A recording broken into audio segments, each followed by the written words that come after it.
All right, so I get the question a lot. I want to live in Port St. John, or I want to live in Titusville. What's the difference? So if you're not familiar with the Titusville community, Port St. John is a little bit of the county. It's kind of a little village just south of town. And it was really kind of developed in the 80s was when we first started seeing Port St. John develop. Actually, aging myself, I should learn to drive in Port St. John, which is kind of funny. But Port St. John is just kind of a mixture of, I mean, it could be everything from a mobile home next to a house, next to a mansion. Like, it's a little bit of everything. But what's interesting about Port St. John is that it's county, so therefore your taxes are a little bit less because you don't have city taxes. Of course, you don't have city services either. It's also, your water is mostly septic tanks out there, and so your water typically is a lot less, maybe like $30 a month versus $100 a month.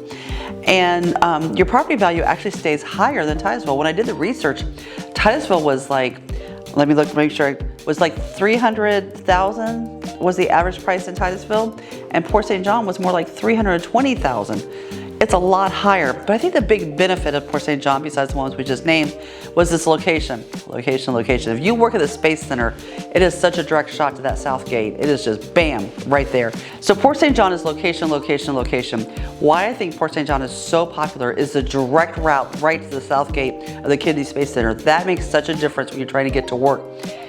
What you might not know is it's quite a drive out to the Kennedy Space Center, but if you're right at that south gate, lickety split.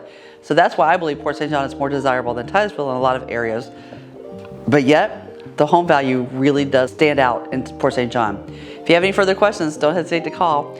Always remember, Edna Wilson, your hometown realtor, as hometown as apple pie.